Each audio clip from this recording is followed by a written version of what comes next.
I don't know what to expect. Oh no, it matters. It matters, streamer. It matters what you think, and I do think about. I say you don't need to lie to me. I have an entire room of loyal subjects. I think I don't really know what this is. Titanium Court.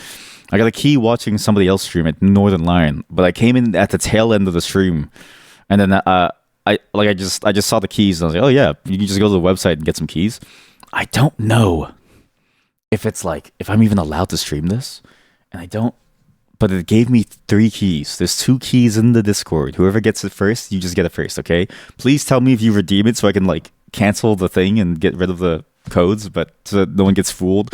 Because the worst thing to feel is when you see a free game code, and you enter it in, and it says it's already been taken. It's like, oh, Titanium Court.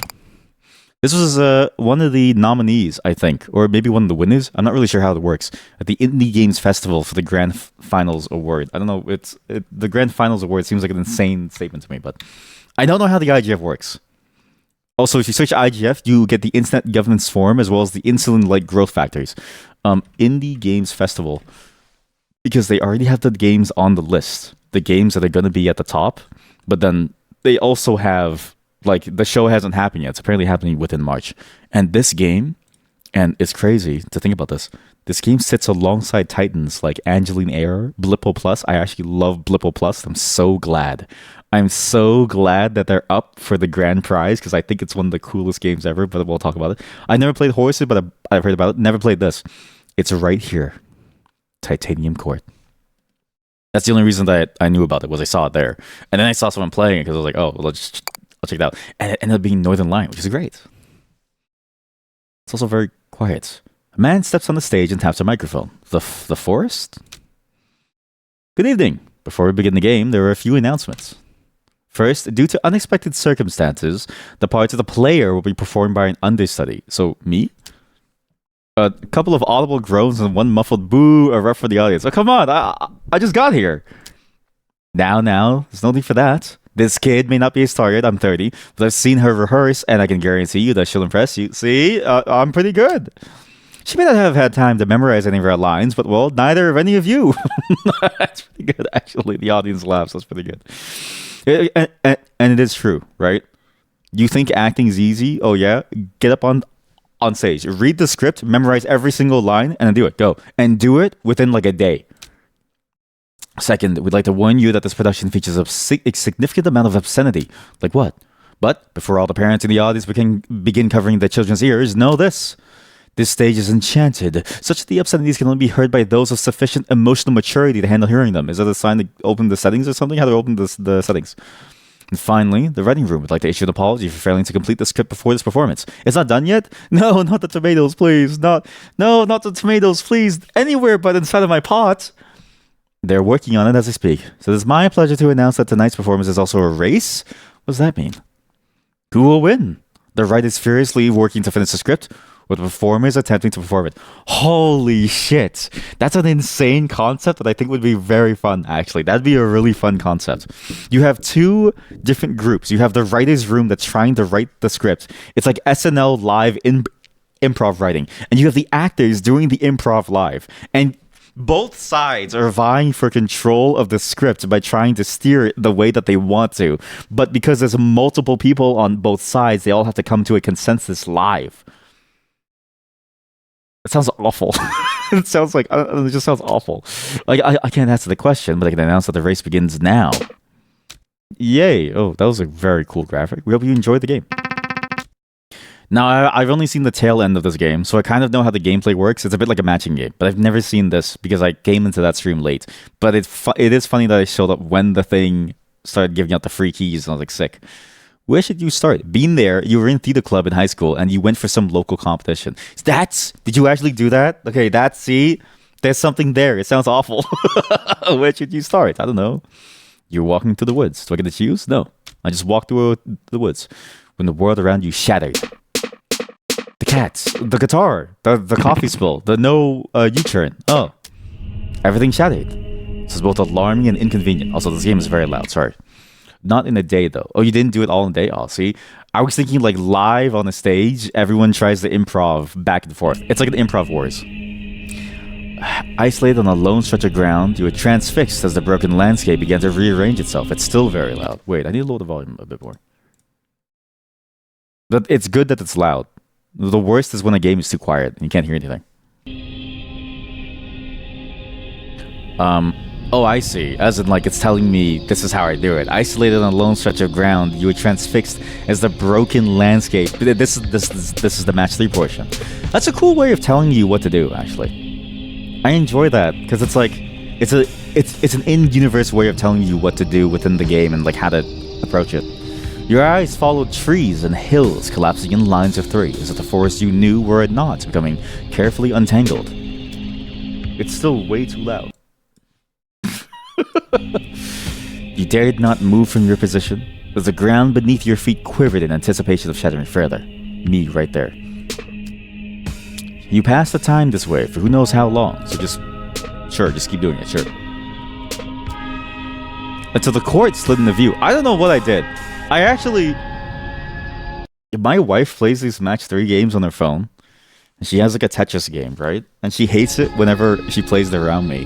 Because I always say that I can play it. And I take over and she loses. But when she's doing it, she can go through like 50 levels all in one go. And I don't get what she sees. Because for me, when I see a shape that like fits, I'm like, it should go there. And I always lose and I don't get it. And it's crazy because it's like, it's just match 3 that you would think. It's just match 3. I don't know. I just can't do it. It's like... I just can't figure out why I can't play match 3 effectively, but I always lose terribly. So the court slid into view. First you weren't sure you could trust your eyes, but there it was, a great shining structure among the roiling landscape, something stable, enclosed, a shelter. You kept your eyes on it, hoping you would draw close enough that you might peer inside its window, so as in bring it towards you. Okay, cool. Again, I'm not a match 3 expert, but I feel like this is the way to play. Surprisingly, the court appeared to be able to move freely through the broken landscape, disregarding lines of 3 as it approached your position. Disregarding lines of 3. Why are you telling me to switch this? Sorry? Oh, because you want me to go into it. Well, I'm gonna go my own way. Can I go my own way? No. Let me do my own thing. Okay, well now you ruined me. Now you ruined me, huh? You feel happy? And just as it came near, the shattered landscape lurched. Well, now you ruined me. I had a whole plan to go from down here. With little warning, the forest snapped back together, as if someone had pulled the knot of reality tight once again. Ah, here we go. Okay, I guess it's saving me, but also why did it get smaller? What is this?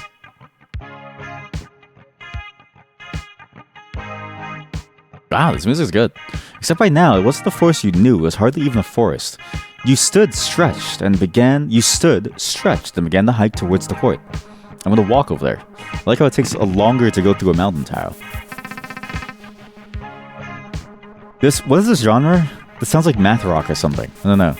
Whatever that genre of a guitar is, like it's like you and your friends, you're at the beach and you're all really drunk and high, and your buddy's like, "Yo, I can play some guitar." It's Vendetta House. It's not Vendetta House. If Vendetta House sounded like this, I would love to listen to it. Actually, it's you know what it is. It's easy listening guitar for when you don't want to think too hard about what it means. It's like pre-Jimi Hendrix. You know what I mean? Pre-Jimi Hendrix, pre-Isaac Newton, pre-everybody, pre-everyone. Later, while the sun hovered low over the horizon, there was a feast within the walls of the courts. Hoping to avoid any attention, you saw the more isolated part of the hall. An empty table near an exit where no one would pay you much mind. So I can do what it's called as... I don't know... Please tell me this is a real term, because me and my coworker taught me the term. He was like, he's going to do like an Irish exit, and it's apparently where you leave without saying bye to anyone. I always choose the spot closest to the exit so I can just leave without saying bye to people. This thing says Q. What's saying Q? Oh, it's a log. Oh, that's good. You guess it's the perception of patterns and familiarity with the board states. You say it's similar to chess in some way, but that's just a guess. I think I get what you're getting at. Yeah. I guess so. Because it's like, oh, like I see this pattern, but I don't see like the deeper pattern. And I get what you mean by the similarity to like chess, because it's like the same thing of like, you need to think like multiple moves ahead. But the cavemen have never left us. You know what I mean? The cavemen have never left. The reason why I say that is because you're looking at him. You're looking at the caveman right here. Okay, to me, I just see like I see a line at 3, and I'm like, I can do that. In Polish, it's the English exit. Wait, sorry, where? So in English, it's the Irish exit. In Polish, it's the English exit. How many more variations of this is there? Like, is there gonna be like 2 different tracks where like one side calls the other side this is their exit? You know what I mean? How far does it go? Somebody out there, some language, some culture out there is gonna call it the Polish exit, and then the English exit, and then the Irish exit, the French exit. It's gonna keep on going, and then the German exit. Yo, hello chat. Oh, welcome Megan A. Thank you for rating. I finally get to do a shout out and see if it works. Thank you, thank you. All the raiders, I'm gonna tell you right now, you can leave right now. But before you leave, tell me what culture you're from. This is not a bit. Like, I actually need to. In German, it's the Polish exit. Okay, now I don't know if you're joking. I don't know anymore. But now it's full circle. Okay, is there any culture out there that calls it the German exit? If you know what is the name for the thing where you leave a party without saying bye to anybody? How far does it go? Is it like a giant circle where some cultures calls it some other cultures exit? And what does that mean that we all view each other in this way?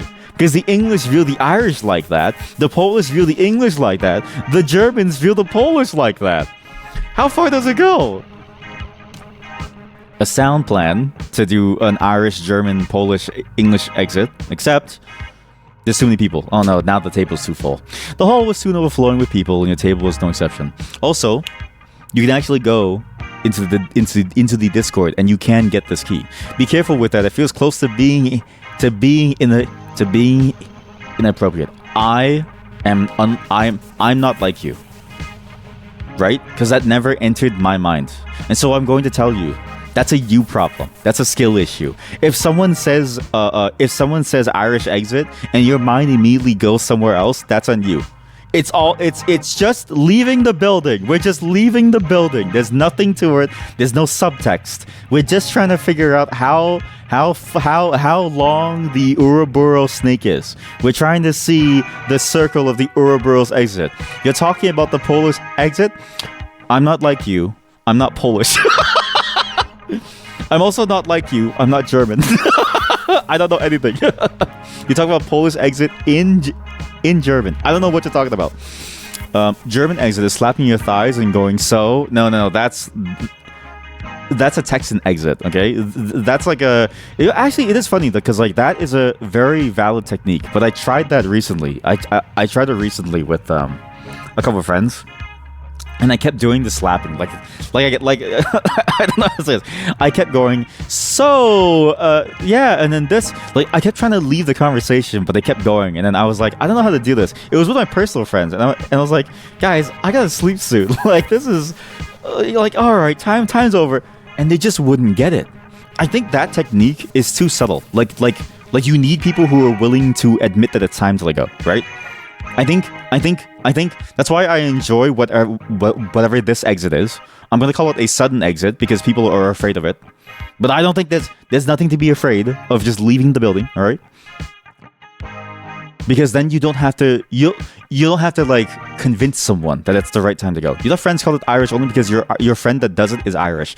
There's no shot. There's no shot that you have an Irish friend that does the Irish exit. What? Because the guy that I'm talking about is Italian. The guy I'm talking about is Italian. What? There's no way. The German so is not one of those is inquisitive so's. It's a statement. Oh, like you go so. And then it's like time to go. Like, you know it's time to go. I would rather you just like point to the door or something. I would feel very uncomfortable with I would feel very uncomfortable with a hard so. You know, I would rather you point at the door, open it. I would rather you bring me my shoes than I have to deal with that. It's Wikipedia calls it the French leave. The French leave, sometimes called the French exit, an Irish goodbye, or an Irish exit, or in French, a filet, a l'anglais. The French call it the English exit. That's crazy. It's a departure from a location or event without informing others or seeking approval. That's nuts. We've come full circle. It's all because of the French. The hall was soon overflowing. Oh yeah, with people, and your table was no exception. And I'm okay. Now I see that these are the people. I thought this was like just a star that you got as like you've attended school. The young man seated to your right began engaging you in idle conversation. The weather, how you found the meal, the role of the individual in a society, that's not idle conversation. How you prefer to make your bed, that's very personal. Those sorts of subjects. I don't want these subjects. Some of these scare me. So what time do you sleep at night? And where do you live? And do you live alone? And what time are you at work? What time is your house the emptiest? Do you prefer your bed hot or cold? Eventually, he inquired about how you came to arrive at the courts. And I'm assuming I'm telling him? Yes. Which answers my question quite thoroughly while raising many more, he says as you conclude your tale. But forgive me, you haven't actually finished your story, have you? I haven't. You admit there's a bit more, though you've yet to make sense of it. Yeah, like where it came from, why I was in a forest, where I am. And is this still... We're still in a play, right? This is still like a movie that we're doing? Like, are the writers working overtime? You had to assign a meaning. It would be closer to saying all right then. That okay, I get that. Yeah. Because it's like you like say it and then it like gives a sense of finality to this to the space, and it's time to like go. Yeah. Oh, we're expanding. That's a huge wall. I do like the use of the frame, like it's like a mini frame inside the game frame to like expand your view and to show you that there's more. People within the court were earnest but odd. It appears that I've done an... I think our character just did a French leave. I think we just did an Irish exit. After your arrival, you attempted to get some answers about your whereabouts and the strange circumstances outside, except they spoke mostly in riddles and nonsense, didn't they? Like you. They did. Let's find out who you are. New. There's a lot of options. I don't know which options to choose. Whatever this thing is, it looks like a slug. A small cat bathing in the sun atop the walls. A pear in front of a blackboard discussing magic. A woman in a helmet doing her taxes at a picnic table. A man resting in the shade. Taxes. Oh, it's these characters. Okay. Said the woman, I would love to tell you where we are, friend, but I haven't even figured out where we aren't. What? She gestured at a stack of maps on the table behind her. We're not in any of those places. Or at least we weren't. Who knows if that's true now that the tide is coming. The tide is coming. We attempted another tactic, hoping to glean some information. Can I actually at least tell you the name of this place? Oh, we just call it the court. Its full name is the Court of I forget. Something like the Court of Aluminum, but it starts with the T. Court of Titanium, the Titanium Court. The Court of Tungsten. Nah, I don't know. Maybe. I'm new here, and I'm bad with names. But at least I can give you mine. I'm Robin. Are you sure you're Robin? She held out her hand, which you shook as you introduced yourself. Now, if you'll excuse me, I should try to sort this out before the tide settles in. What is the tide? Sorry? Next, hold on. Are you seriously going to tell me about every individual conversation you had in excruciating detail? Yeah, I thought so. Yes. Yes, you are. Because if he lets you proceed uninterrupted, he'll learn that many of these people played a part in what happened next. Fine. I actually can. Okay, so... Well, what does the cat have to do with anything? So the small cat, meow. Your questions are numerous but inconsequential, for they miss the current crisis. What crisis? Why the crisis wherein my dinner is late? It is so late, in fact. I'm not certain the concept of dinner isn't something I invented in a fugue of hunger. All of the societal issues are mere trivialities in comparison to my plight. Please, stranger, might you fill my bowl? That's ending this round of standoff. What is this game? I feel like we played match 3 for like 2 seconds. This feels like... Okay, I don't know how to say this. This evokes a memory from my childhood. My siblings used to bring me to a bar where they would play pool. I wasn't supposed to be in there, but they knew the owner. So the owner was like, it's like 9-year-old kid. Yeah, sure, he can stay here. It's like, all right, fine. And I would be playing like the game machines that were on the wall, and for some reason, not only did they have like the gambling machines, they also had one machine specifically that was a spot the difference game. I don't know why. It was sort of a weird space to be. Gamba. No, it's the one time that I've never gambled when I should have. It was a spot the difference game. I'm not even kidding you. There was an entire arcade machine for spot the difference in this bar that where my siblings were playing pool. And beside the gambling machine. So beside me was a dude who was spitting into like a can and stuff, right? Hello, chat. How are you? And I was like, okay, well, I guess I'll play this for a bit. And this moment in the game feels like that, where you spend a bit too much money playing it, and then they pull you away, and now you have to deal with all these like random things that you just don't care about. Because at that age, you just don't care about like, pool. You don't care about the like drinks. You don't care about the like talking. You just want to play spot the difference. Not to say that I don't care about this, but it is funny that like we've just been in the situation. I feel like there's been more dialogue than there has been game. Not that that's a bad thing. I'm just curious to see how this is going to go. At least so far, it's entertaining. Spot the difference games was to see how drunk you are. Is that why they put it there? It maybe. Holy shit! I think you're right. You put maybe they. Okay, that's a good way of doing it, right? Because one, it makes them legally. It clears them of legal liability. Because what they do. So it clears them of legal liability while making them money. They force you to play the spot the difference game, which costed $2 per play. I remember, and this is $2 20 something years ago. So it's like nowadays it's probably like 10. It's maybe like $10 worth, right? So they're making money off of you, and when you're too drunk, they get to steal your car by taking your keys away. You hadn't heard of the no hello site, but goddamn, is it infuriating at work. See. That's why I put the site there, because I find it funny as a response to people saying hello in chat. Because saying hello in chat is actually like a totally innocuous thing. I just find it funny to do it here specifically. A woman behind you laughed. Oh, don't listen to him. He's been fed twice today already. What a cat. Let's find out where you are. Appear in front of a blackboard discussing magic.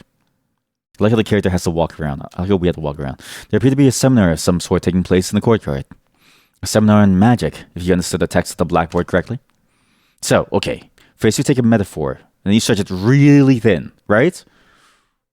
Right. Like, really thin. So thin you forgot its original purpose. Then you inflate it. Right. Just inflate the metaphor. This happens a lot. I prefer to use my lungs for that. Then, as it's inflating, you twist it like... hang on. Like so. Still following? I think so. And... hold on. Ta-da! There. It now resembles a dog. A delight for children and such. Okay. So what happened to the metaphor? It's a lovely little balloon dog now. I see. They seemed a bit busy, so you left them to it. This really is... you can tell that the writers are trying their best to keep up with the acting. Said the man, "Whoa, pal. Before you ask me any more questions, you gotta know my deal." My deal is that I can only answer questions you haven't asked. What? So as to where we are, no can do. Sorry, can't tell you. But what are we doing? Oh man, we're a court of fairies on a quest to find their missing queen. A what? He looked to both sides and said, "So let me know if you see her. Just don't ask me where she is." All right. What did the outside of the court look like atop from the wall? From atop the wall? Sorry, I thought this was. So we're not explaining the history of how we got here. We're progressing the story. I thought we were explaining the history of how we got here. Finding no immediate answers inside the court. Why am I trying to make sense of this? This whole thing is meant to be nonsensical. Finding no immediate answers inside the court, you moved to the top of the walls and looked outward. You're supposed to be confused. It's a feature. Perhaps there was something you could see from this vantage that would shed more light on your situation. To the contrary, conditions outside the walls were even stranger than they were at the time of your arrival. Why is it so quiet? The rest of the shattered landscape had now melted away. The court stood alone amid a void. Hours pass, but not for long. Like a rush of water, new surroundings began to surround. Ooh. Much of the new topography was familiar to you. You could identify fields by these icons, water by those, woods and hills, yeah. There was something else to see. A amazing group of other courts were also part of the landscape. You were not alone in noticing these courts. Someone shouted, "The war! The war! The war is here!" Someone else, "That can't be. Puck said no wars until we found the queen." Okay, I swear that name sounds so familiar. I swear... Is this not like a Midsummer's Night Dream or something where the thing is called... It is. Puck. This is just... Is this whole thing based on a Midsummer's Night Dream? And the only reason that I know this, by the way, the only reason that I know so intimately the names of the characters is because I was the donkey in the play. I was the donkey in a Midsummer's Night Dream. And perhaps we should explain that to them. Surrounded by the enemy on all sides and bereft of an obvious course of action, the people of the court began to pray. You already know Puck from Dota. Alting! A man stepped forward and offered the first prayer. You genuinely wish no harm upon our enemy. I genuinely wish no harm upon our enemy. I merely pray they would fade into obscurity. So true. I don't want to be the one to deal with the. I don't want to be the one to deal with the problem. I merely wish that the problem would disappear. You're watching the stream on your phone, and you notice that when you scroll down from the notification area, the mini player background is Raid Shadow Legends. Oh shit! Did I not remove that? That's a problem. I have to remove that. To remove that. Oopsie. Okay, Twitch admins, please don't worry about what you're seeing there. That was just a joke. That was a joke that I forgot to move. It's been a very long time. About? Sorry. Just give me a second. I need to remove some things. Oopsie. Swipe.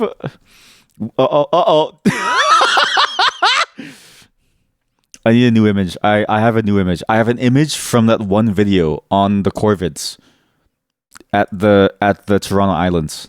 You got engagement baited. You did. See, it actually worked. Okay, now if you look at the image now, it's a really good aura farming image of two Canadians having a standoff about whether or not to hunt the birds. You genuinely wish no harm. Okay, yeah. They died. Wow. I didn't expect that to work. Thanks. So, I mean, my role as the player is gone. I'm gone. There's an understudy. I'm the understudy. But am I also the one who is able to give them the wishes? Why am I trying to make sense of this? The woman named Robin offered the next prayer.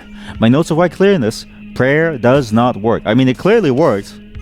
Our time is much better spent steering the court. Remember, the soldiers cannot cross water.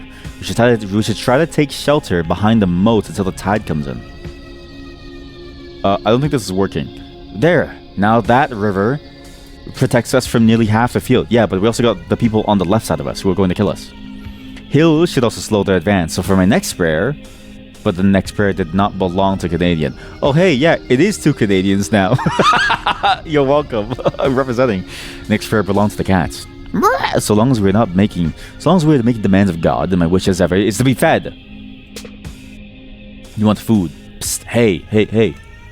You probably didn't notice what something just happened over here. What happened is by matching the fields, the court just acquired more food. Thank you, I got food. Similarly, other parts of Battlefield can be matched to earn water, wood, or rocks. None of these fairies in the court will tell you this. Their religion forbids them from acknowledging the existence of the user interface. Sorry, what? But I'm a secular tooltip. I fear no God. I will do my best to provide you with this vital information, and you know that the tooltip fears no God for its lowercase g. You're welcome. Thank you, secular tooltip. Yes, more of that, please. More food. I'm going to die.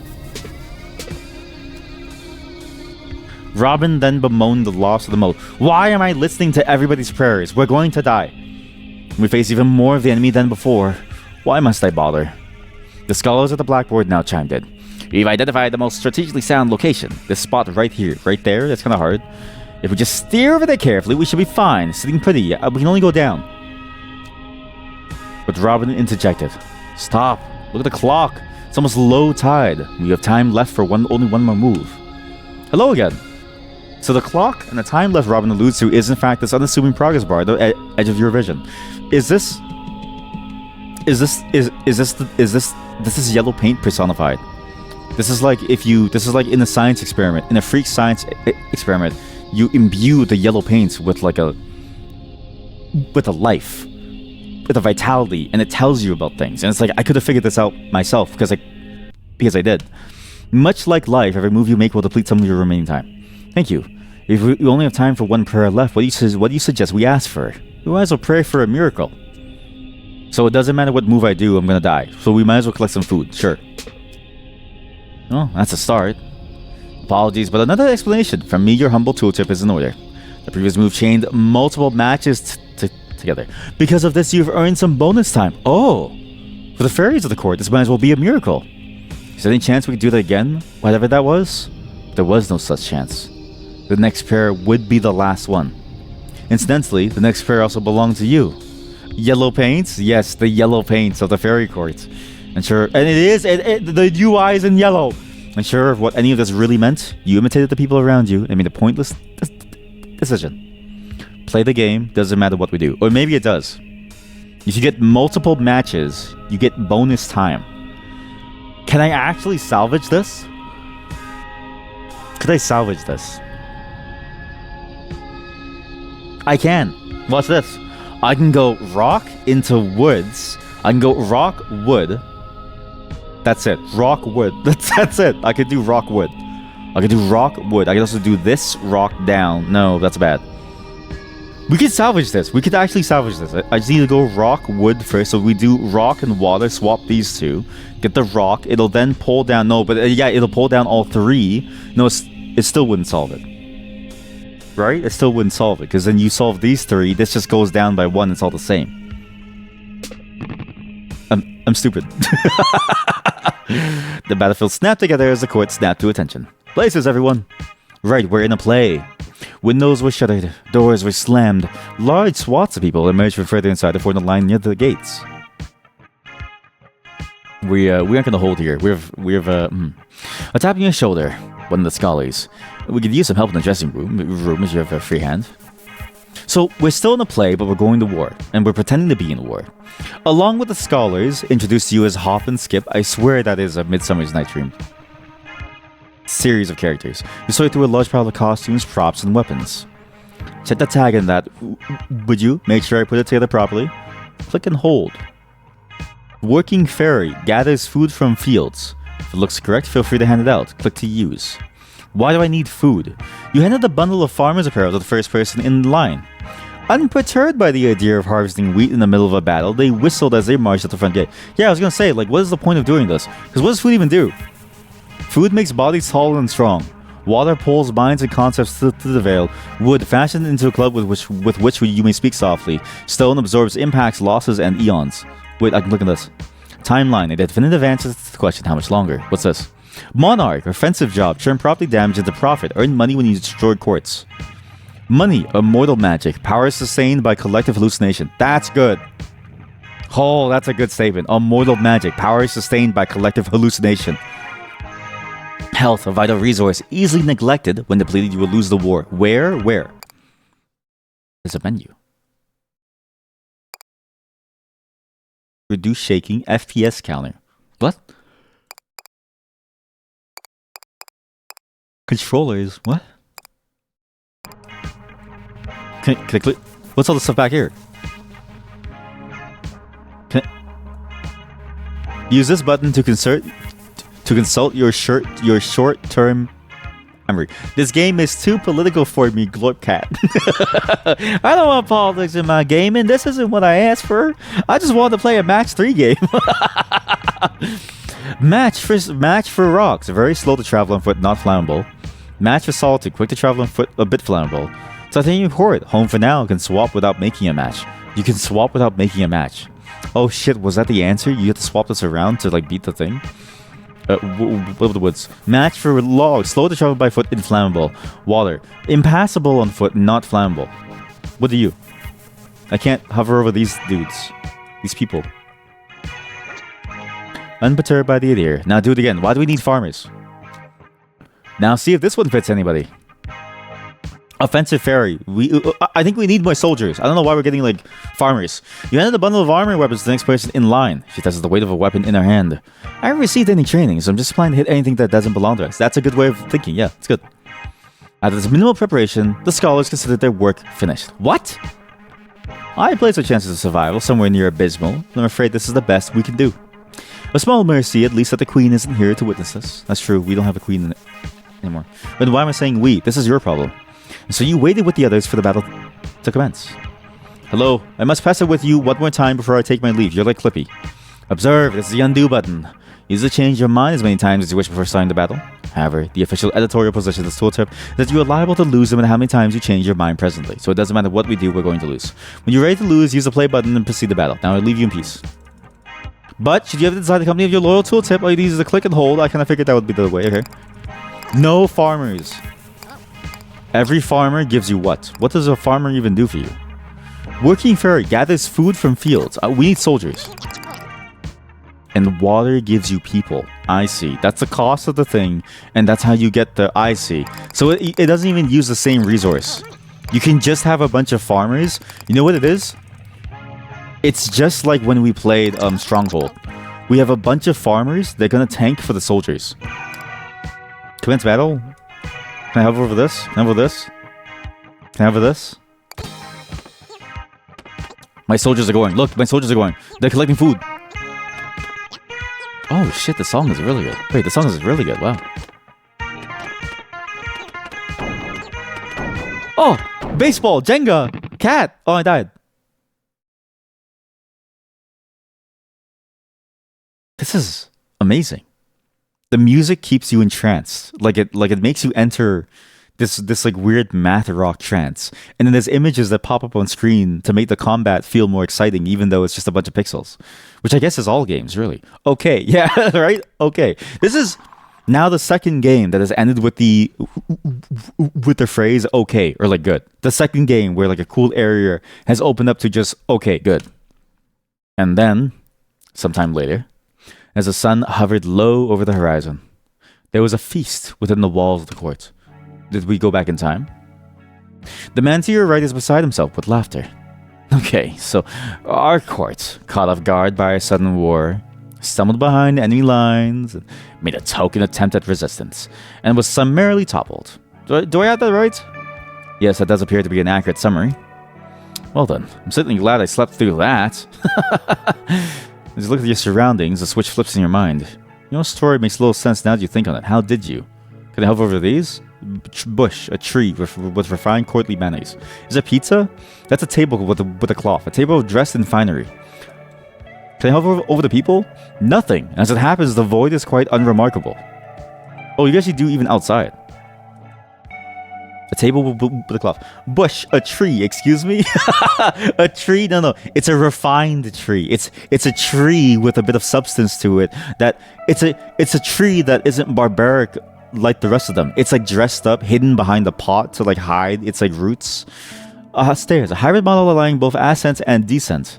Nothing. Water. Why is there water on the floor? Can I hover you? I can hover you. Companion pats your arm. Don't worry about it.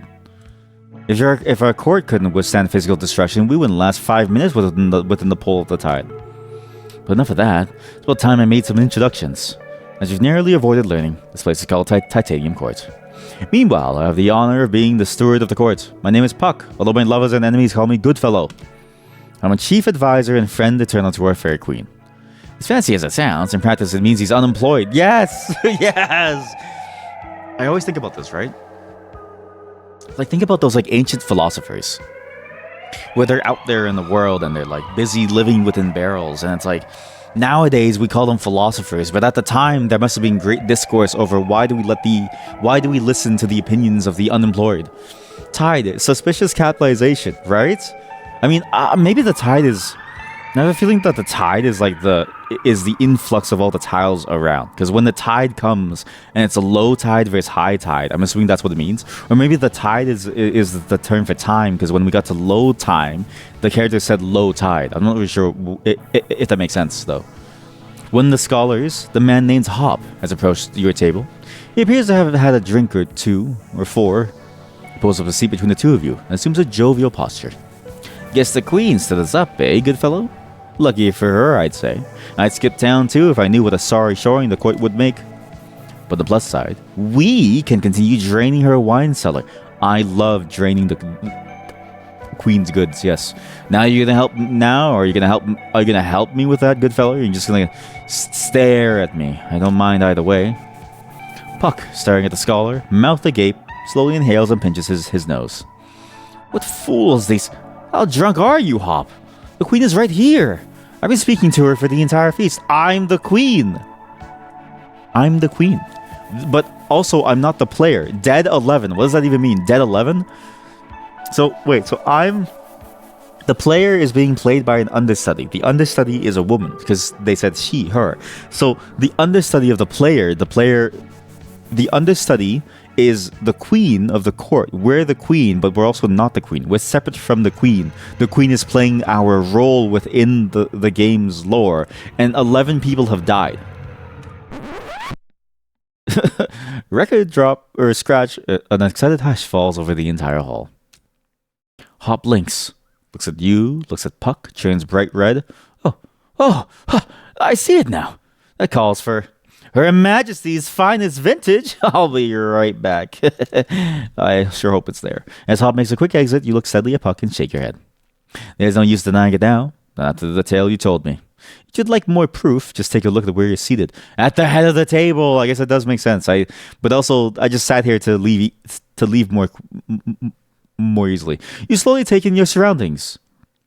Oh, there's more that we couldn't see. It's not just us avoiding the exit. There's more to it than that. Buck smiles. Now, if I may conclude my introductions, let me introduce the court to your majesty and likewise. Grass. A veritable feast, but not for you. Yeah, how come we can't eat grass? What's the science behind that? How come we can't eat grass? I feel like if we could eat grass, a lot of problems would be solved, right? But also, tell me if I'm crazy. We have GMOs, right? There's nothing wrong with a good GMO. Like the reason a good GMO is the reason why we have corn, yeah? Grass is for cows. But now think about this. If GMO can give us corn, if GMO can give us a banana that tastes good, why can't GMO give us grass that tastes good?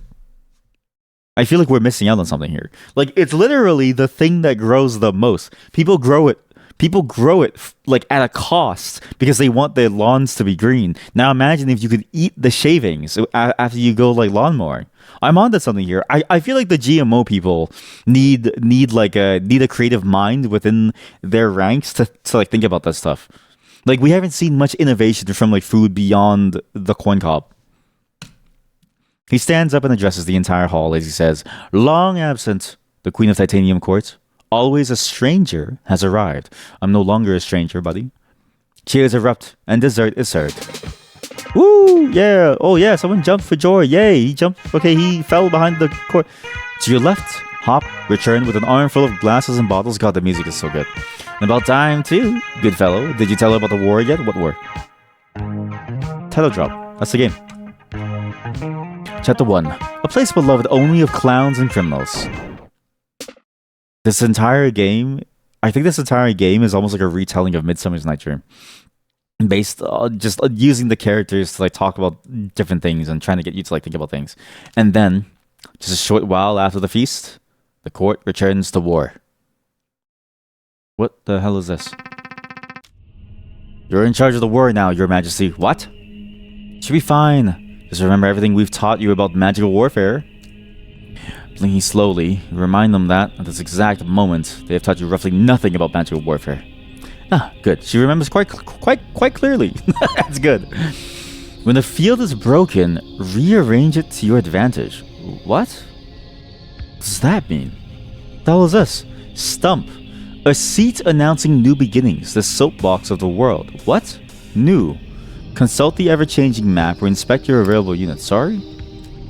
You don't know what any of this means. Stump. Battlefield. An abstract representation of a single battlefield. Stump. Battlefield. Storage unit. It looks like one you've rented in the past. Okay? Peridolic pumpkin. A plant possessing a friendly false face. Fountain. A local non-profit focused on distributing wishes to the underserved. Birdcage. The well-defended fortress gets a moat at the start of each battle. Signage. Dripping with symbolism. Okay? Oh, you can also right-click, actually. Right-click makes it way faster to hover over things, which is nice. So while the field is broken, arrange it. I should look at my units, no? It's all the same. Okay, so but I can arrange it now to my advantage. Oh, yeah, so I'm correct. Sorry, it's not just a different mode. High tide is literally as you have time. I should probably go to the stump. It does sound cool. But you can only move things if it matches. That's interesting. I would like to deal with you and do a combo. Can I do a combo? I can definitely... I could have done a combo had I been better at the game. I did kill some of them though. That's good. I got a combo. I got some time back. So we're doing this. What we need to survive, to fight, is we need food, which is fields, wood, and stone. We need a lot of food to get the warriors.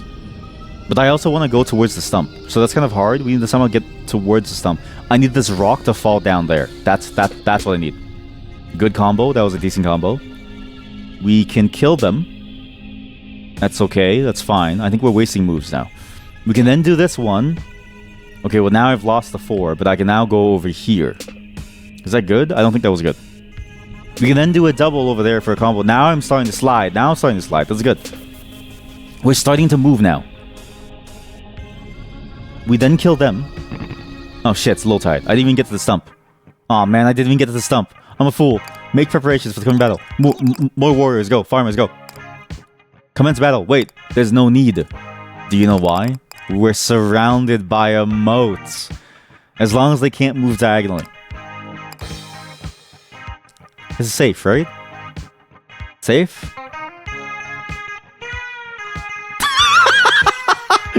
This feels like when you see a performer in an empty bar.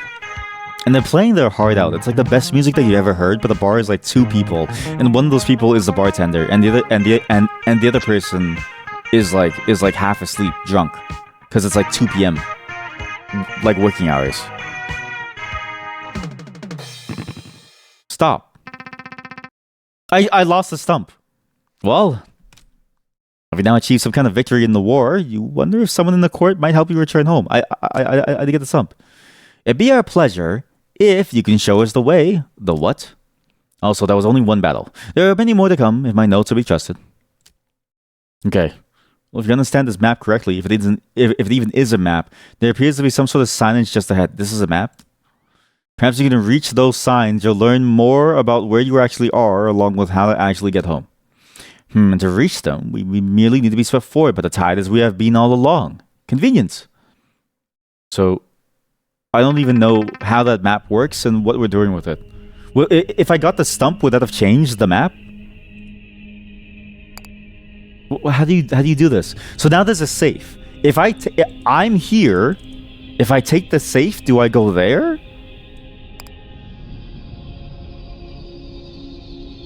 What do you do with the map? I'm so confused. You know what it is? Maybe I'm not bad at match 3. Maybe match 3 is just an unwinnable game. This game is designed to make you think about matching threes. Ooh! We're about to touch. We're about to touch. What do you mean? What do you mean? I thought that was the point.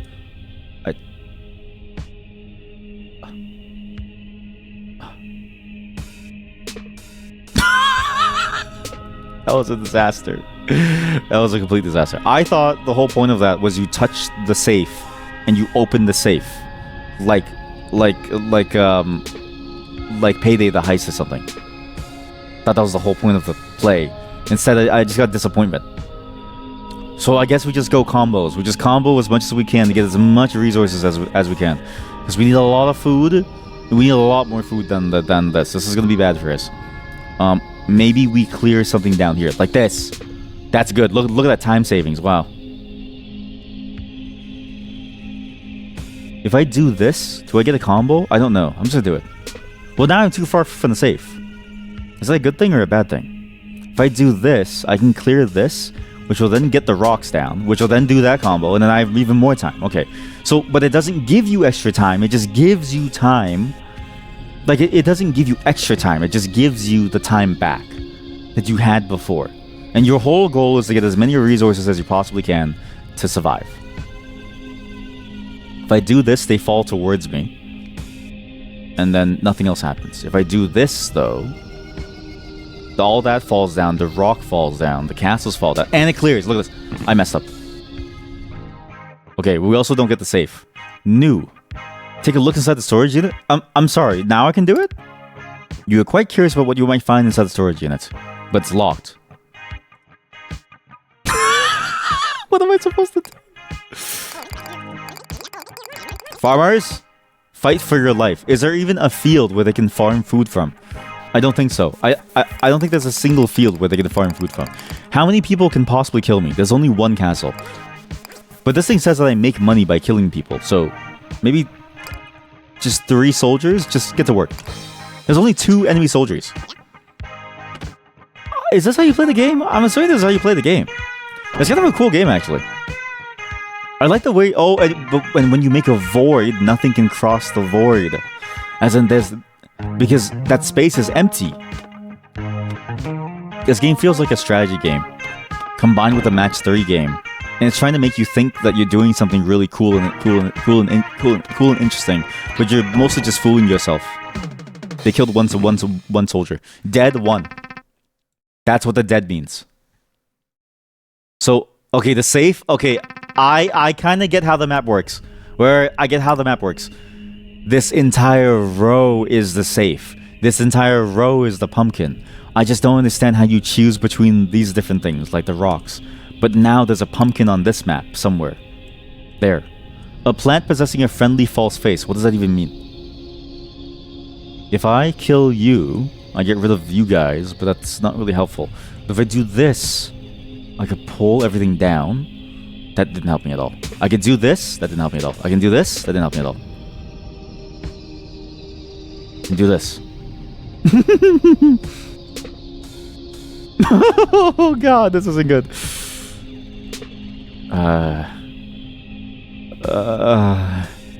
You see what I mean? Like, I don't understand how people can play match-3. It's like my brain just doesn't compute what's like going on here. I just don't understand what I'm looking at.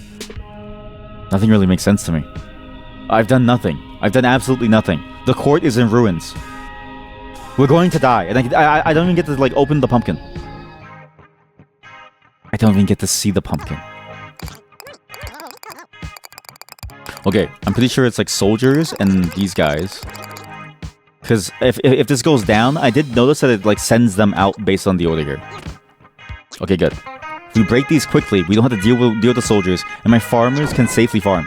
Yes, everyone, make some food quickly. Get some food. We need more food for the coming wars. Oh my god, look at how much food that we're getting. Holy shit, the farmers are going crazy. They're really eating now. You say grass are for cows? Well, call me Bessie. Call me Bessie because I'm eating good today. The soldiers, they're not paying attention. 7 people have died. I have 44 food though. All right, it's a birdcage now. Amazing birdcage suddenly appears in front of the court. Your Majesty, I have notes on this foe. Let me know if you'd like to see them. Notes on this foe. Robin has notes on how the birdcage behaves in battle. A well-defended fortress creates a moat at the start of each battle. Right, here's what my notes say. First, at the start of low tide, the birdcage will flood its surroundings with water. Following that, the birdcage will attack the court with birds. Fighting it may prove tricky. If it's always surrounded by water, the court soldiers will be unable to reach it. You agree. You wonder if there's another approach the court could take. Either way, we thank Robin for the information. Wait, aren't some of those enemy courts empty? They are, some of them are empty. You notice the subtle difference between some of the enemy courts on the battlefield.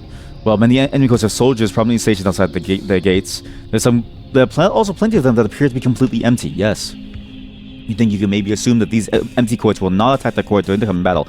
Yes, you can assume that. Additionally, you can see when enemy soldiers will attack the court over here in the timeline, even soldiers might be no threat if you can deal with the courts before they attack. Okay, I think I know the play. I think what the game is trying to tell us is that we have to reach the birdcage, because our soldiers can't fight the birdcage if it's surrounded with a moat. But if we reach it, presumably we don't become water. Presumably we stay as non-water and we get to move towards it to be able to stop the fighting from happening. I could have cleared all 3 of these. The only problem is I've done nothing towards to make my way over there. I've just been wasting time. Your Majesty, look, there's a chest resting on that patch of land. Oh god, there's a chest. We should be able to recover its contents as long as it remains in sight until low tide. So don't clear the map, otherwise you'll lose the chest.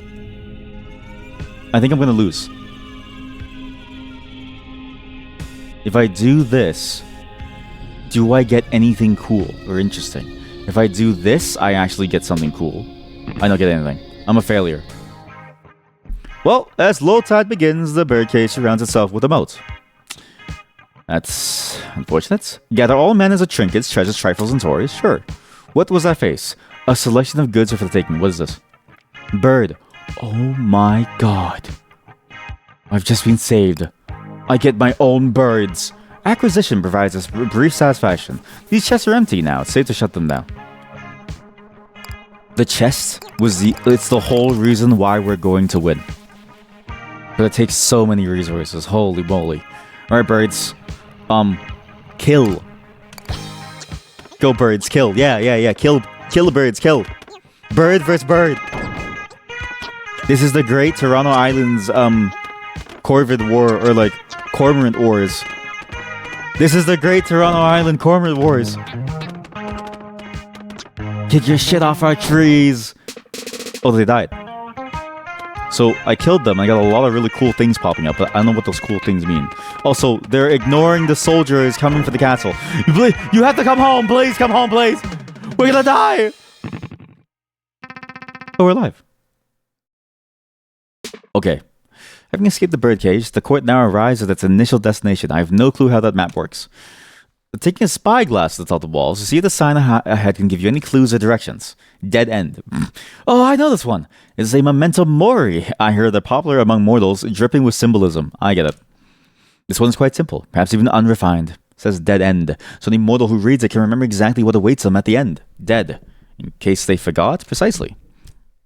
Okay, well, where you're from, this sign generally means that you cannot proceed any further. As you say this, a gasp. Her Majesty is right. The court is not facing forward. We've been letting the tide carry us backwards ever since the feast, so now we need to move forwards, because we've been going backwards. How are you on a 10-stream streak? I've only been here for like 3 days. You're freaking me out. That doesn't make any sense. I unplugged my webcam after last time. Okay. Well, in that case, how should you go about correcting that misalignment? The guy responds to this question by falling asleep on your lap. The beast is right. A good night's sleep, sorry, I need to fix the mic, should return the court to its default state. And so the court decides to retire early for the day. So, we've been going backwards. How do you move forwards? Is it actually 329? It is 320. It's 423, actually. With time and repetition comes comfort. Comfort? You feel your maximum level of comfort increase to 1, like my determination? What is... okay? Chat, I know it seems like I know what I'm doing in this game. I don't know anything. I don't know what the hell is going on. Okay. On the next morning, you awake in a strange bed. The bed is strange not just because it is not your usual bed, but because it is also not the bed you fell asleep in. Puck told you any room within the court might be the queen, so you parted with him at the first room you found that wasn't already occupied. A small chamber beneath a staircase, a twin-sized bed neighbored by a nightstand and a lamp, small desk in the corner, no windows, a bookcase, a Spartan house for knowledge. Place where a wall is not present, also known as a door. Small bed, a bed fit for a monk. We slept here. Meanwhile, the bed you awoke in is queen-sized and contained within a spacious chamber that opens onto a balcony. But that's a lie. Look, it's queen-sized, but it's actually still just 4 small beds within one. It's just 4 small beds in one. Oh, and then we have windows now. Window, a door for light but not for you. Curtain, a door that is pliable, almost like liquid. Balcony, obviously showing off. The architect has constructed a room without walls. That's good, wait. The walls, places constraints on physical movement. Obviously showing off. That's really good. That's... The balcony overlooks the courtyard of your new home. You appear to be roughly 5 stories above the ground. 1, 2, 3, yeah. What should you do here? I don't know. There's a pair of keys. Take stock of your possessions. Explore the court. Huh. You look over the scant possessions that were on your person when you arrived at the court. Everything appears to be where you left it, with one irritating exception. Oh, different song. Wait, this song is also really nice. Since I'm between your arrival and now, you have managed to misplace your keys. No! In a way, you suppose you also managed to misplace the locks those keys are intended for. A mystery, admittedly, of much greater concern to you than the missing keys. Your bedchambers, what should you do here? Nothing. I guess we just leave. We just leave. What is all this on the side, too? Like, what? Huh. The courtyard. What should you do here? Walls, doors, fountains. The fountain does look like a dwarf, actually. It looks like a dwarf from like a Lord of the Rings thing. Like I can see the face and the eyes. A door defined by its presence rather than its absence. A bridge. A bench. Someone left a chair outside. I can check the office. I can investigate the dining hall. Wait, there's a man named Puck. You have a lot to say to him. I can go back to my office. which is different than everything else. So my office is not my room, it's just my office. Go to war? A man approaches you with a business proposition. Alright, yeah, let's hear it. Despite your coronation occurring only very recently, it appears that solicitors have already found their way into your office. Little bird told me you're looking for some keys, Your Majesty. Actually, you are looking for your keys. You assume he knows their location? Oh, well, I don't know about those keys. But what I do know is where you can find some more demo keys. What? Oh, this is how I got the demo keys in the first place. Yeah, I remember. You have to scan the QR code, and at some point he gives you a password because the website's themed after the thing. Demo keys? That's right, real hot commodity. Very exclusive, very hush-hush. As in, keys to the demo you're currently playing. You got it. I knew you were quick on the uptake, Your Majesty. Why would you need more demo keys? You're already playing the demo. But are your friends playing it? How about your family? Your workplace? Your local Girl Scout troop? Think about it. You can start a whole movement here. You can luxuriate in the adulation of your peers. So he doesn't know where your actual keys are. Well, sounds like a no. Very well, you consider this proposal, his proposal on your own time. Sure, but if you're interested, you gotta give him the passphrase. The passphrase is 3 billion kids in a trench coat. Yeah. That'll let them know I sent you. What if you enter like a different code? What is the link to this even? Can I just... Okay, I'll do this, because I did this for myself. That's how I got the keys initially. But now I'm curious, what is the setting? Why is the setting so weird? Scan it. Copy link? Wait, what's this link? Bitly? Oh, it's like the link shortener. So it's 3NXGEXA R equal QR. The Think Hard, Speak Easy. Okay, go here and get your keys, everyone. Go here and get your keys for this game. I guess it's just like it is kind of funny because it's like that's how I got the key, and then this is how they're releasing the demo for the game. But if you go to the Steam page, there's no demo, so you wouldn't even know if there's anything there. Like you wouldn't even know if there's like a game there. So it's sort of fascinating that they're doing. It's like guerrilla marketing, or like it's like viral sharing, viral guerrilla sharing. It's a bit of a weird way of doing it, but it kind of works, because honestly, if you're this far in and you're invested enough to scan it and like get the passcode, then you're good to do it, right? So that like you would want to do it. I wouldn't delay if I were you. These things are going fast. They are going fast. Maybe look out the window. Sure, there are just some dogs catching frisbees in the courtyard, just out of frame. That's a good... I really enjoyed this. The use of the images, them moving around freely, and then you seeing what they do. It's a very interesting way to provide like a flair, or like a way to... It's an interesting way to provide the kind of thing that you'd see in like a 3D game, where you'd look around at the characters and all the side characters have like reactions, like they're clapping. Like say you play Fable and you do something good, people would clap for you. It's a bit like that. But because none of this is real, you have to look at the images. Puck. The man named Puck is just across the courtyard. Perfect. You have many things you wish to ask him. Where? He ran away. Yet as you draw near, he quickly exits the scene. You might be imagining it, but he appeared to retreat the moment he saw your approach. Why did he leave? Go to the dining hall. What should you do here? I don't know. There's a table. A versatile surface that creates a more equitable distribution of vertical placement among objects in the room. That is true. Everything is within the same rank on a table. Grab some breakfast, sure.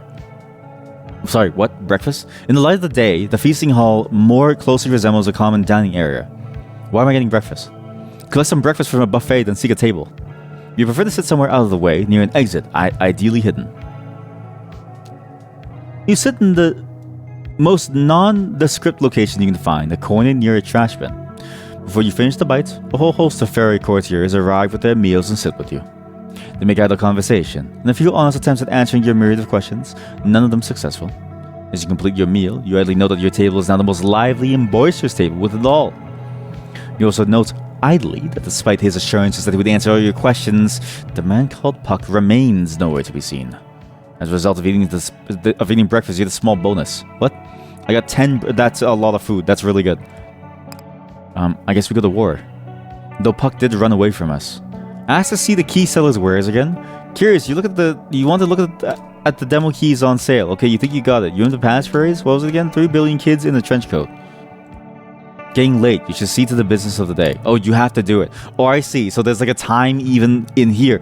That's what the time is. So you have a limited number of time to go through your day. This fake time is based on how much time that they've wasted going through your day. Cabinet likely contains knickknacks and doodads. Go to war once more, sure. At the breakfast, the court goes to war. And as you ready yourself a question. Your Majesty, is the intensity of the war to your liking? If not, feel free to adjust the thermostat. What? The thermostat. Maybe make things a little easier and stuff. I have comforts.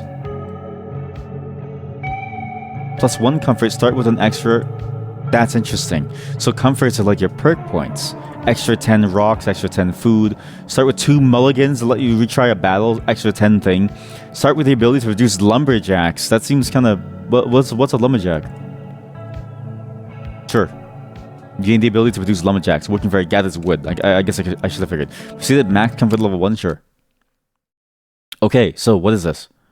How do you move through this field? Like, I just don't understand how you move through it. And how you choose... Like, because it seems to choose the left one always. The Glass House, a fashionable seller of bespoke potions. Billboard helpfully informs you of available goods and their services. Can you be certain the court is facing the correct direction this time? Of course, Your Majesty. Observe that the sun is now rising rather than setting. It's 1 degree Celsius. Very well. Suppose you'll attempt to reach those signs again, although you doubt you'll find anything useful. How do I choose? I don't know how to choose. There's a chest that will appear at some point. What do I do with this? Okay, there's a chest that will appear at some point. I have lumberjacks that can mine forest. So I want a lot of forests, and I want to break as many of these courts as I can to make money. I need to move these courts beside each other, the ones that would kill me. Okay, well I killed one instantly, which was good. Be careful and keep in mind if I see any chests not to move them, because moving the chests causes a problem. Here we go. The chest will go yours open. So that's the chest. I can't clear this side anymore. Bit of a problem. It's also a court. I could do 4 here. I mean, I could clear it. Bring it down. Clear that. That's okay. It's a little risky, but I think that was fine to do. If I clear it with the if I clear it with the court and then I lose it too, that's interesting. Do this. Okay, we're getting close to killing them. We can do this, get some food. There's 2 chests. Oh my god. Okay, don't mess this up. Don't mess this up. I have so much food. I can go like this and get a lot of food. If I do this, this will disappear. It'll go to the bottom. And remember, the map shrinks by 1. The map shrinks by 1, so wouldn't they die? Maybe I'll play over here then. And every single warrior needs 3 food, 1 wood, 1 stone. I need a lot of forests, and I need to start clearing the food. I just need to be careful not to accidentally clear too much food. If I do this, will there ever be a case where I accidentally clear the food? No. But doing this does get me food that I can fight with. Okay. I can clear this to prevent it from accidentally dying. Now, that's great. I have 3 chests! Oh my god, I'm rich!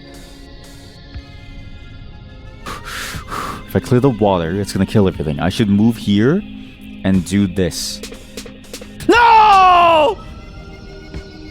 My chest! No! Fuck. That was a disaster. Okay, it was a disaster. I don't know. Let's just get some water then. I don't know. Let's see the water. I don't know. Oh, I can't get water anymore. Fuck. I don't know what to do. Do I have to make a move? I need to get the stump. Holy shit. No, but I need the stump to live. Oh no, the stump is gonna die. If the stump dies, it's over. I can't clear this because that'll disappear. We move here. But the stump stays. Okay, I don't get how I don't get how the shrinking works. We get a selection. We can sell all or get all to get money. We can get cash, 2 money. We can also sell the money. One person's trash might be worth a few things. We have a big shield. Defensive rock. Takes damage in place of your court. Get this. That seems really good. And get 10 rocks. Acquisition provides a brief surge thing. Okay, so now I can now put a big rock, which will take damage first. There are no soldiers. I need to farm. It's time to make some money. And some materials. Get to farming, folks. It's time to make some resources for next time. There's no enemies. I'm clear. Farm. Cut the trees. Go. Cut the trees. Go. Quickly. The farms are further away, so better to get the woodcutters here. Afterwards. We need more food. We don't have enough food. I don't think this is good. I don't think this is good. It seems okay. I have a lot of wood, but not enough food now. Okay, this was a terrible choice. I don't know if I need that much wood.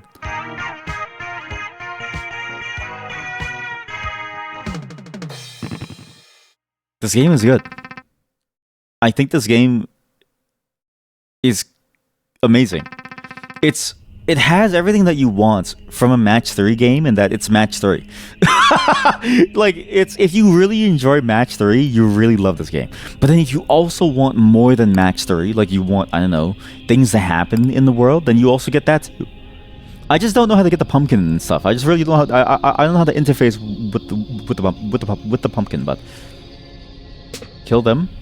We need some more water now. That's the pumpkin. That's the pumpkin.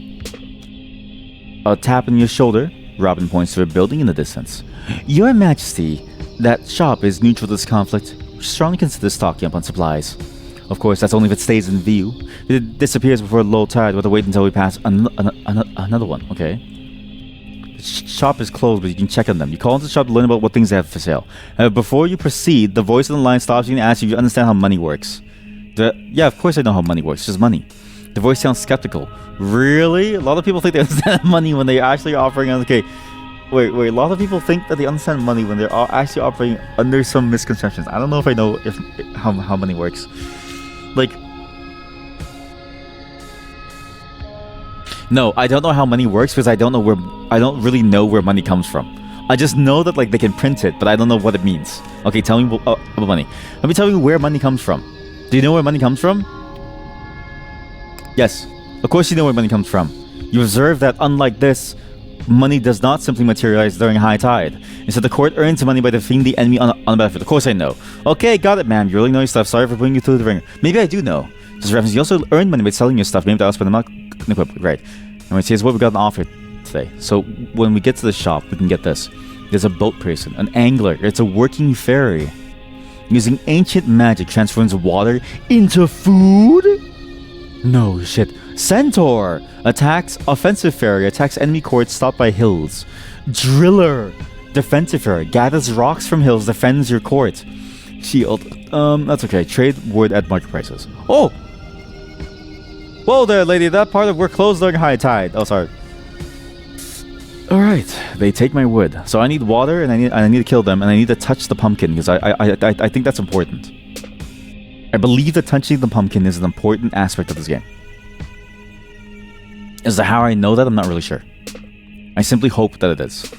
Because in the worst case that it isn't, it's over for me. Okay, I've touched the pumpkin. Nothing happens. What are you supposed to do with the pumpkins? That's a lot of quartz on the field. I guess if I want to make money, I should keep the quartz as well. But I really need water, not money. So I don't really want to fight the core. I mean, I want to get rid of some quartz. But I primarily want water. Did I kill the shop? The shop is alive. Okay, good. Shop, hello? Open. The same shop? Same shop. Different shop. Fuck, I killed the other shop. Oops. Archer! Offensive fairy attacks the enemy at a distance. Ranger, working defensive fairy, gathers wood from forest and it keeps you safe. So they work and that feels like I'm overworking them. Is there like water? It's a lot of water. I'll get this. I have no money. You want to sell food for gold. I will buy an archer. An embarrassing turn of events. You're unable to complete that transaction because your hands are currently full. While it is your majesty's right and privilege to engage in the queen excess, you need to drop something. You want to hold something else. Okay, so how would you go about...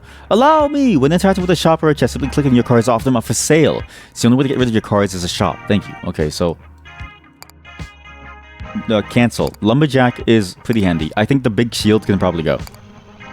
Okay, so now I've got more money and I can actually do more. I can buy my food back. I could also actually get a lumberjack that fights for me. So archer, sell the lumberjack. Get a lumberjack that keeps me safe. And if I have archers, do I even need rangers? Soldiers? No, I don't need soldiers. I just get more. I just get miners. Good. All right. That was a bad move, probably, but that's fine. Well, 2 archers, 3 archers, just in case. We'll get. It's a lot of food around the map. Wait, we can save water. Oh my god. The fishermen just need wood. They literally don't care about anything else. We're good. We're gonna get so many resources. We are filled with the resources. The archers are going crazy. Make me money, yes. The boats, the boats. Okay, the boats are stupid. Sorry, the boats are going through the forest to reach the water. You idiots! There's a clear pathway over here. Please kill the soldier. Please focus soldier. Please focus soldier. Oh, you can speed things up. Oh, that's weird. I don't like it. I don't like it pausing. Ow. It's fun to look at and it's fun to listen to, but at some point it does get stale. Okay, cool. I think we get the resources back too. I'm not really sure. How do I move this? High tide. Is that a billboard in the middle of the battlefield? It's true. There appears to be a billboard of some sort among the scattered elements of the terrain. You go to the other walls of the court to get a better look. You need law. It's a Saul Goodman ad. Says Robin, nothing gives me the creeps, your majesty, as if we're about to be sued just by looking at it. You agree? Might be best to look away lest you draw some unwanted legal attention. What does it even mean? Helpfully informs you of available goods and services. So, do I want the billboard to stay or do I not want the billboard to stay? Is it bad that there's a billboard or is it good? Do I deal with lawyers? Another structure wades into view in the distance. You suppose this is another? Look, your majesty, a temple of market! Should you wish to pay your respects, it needs only stay in view until low tide, correct? Correct! Your brilliance continues to blind! Market forbids trading during high tide. You can ask their forecasters to predict the future. What? Market forbids trading during high tide. I can ask them, so this is just to buy resources. Trading shall not commence until the first... Trading shall not commence until the first bell following low tide. Book of Market 319. The Book of Job. It's pretty good, actually. Okay. We do this. And then we do this. Kill them. There we go. It's good. And we do this. I mean, the market's not really necessary. It's just sort of like here, just for fun, I guess. We can kill them very quickly with some archers, too. My archers can just spawn. One archer can probably kill all of them. And I think I should be okay. I just need a lot of water. I am thirsty in this game. It is a disaster for me. Alright, well, it's the market.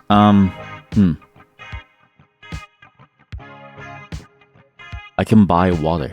No, there's no point in buying water. What do I not need? I get 1, 2, 3. Shit ton of boats to get a lot of food. And actually, I do need more of these guys to get more wood to eventually build more of that, because I'm going to need more of that. Okay.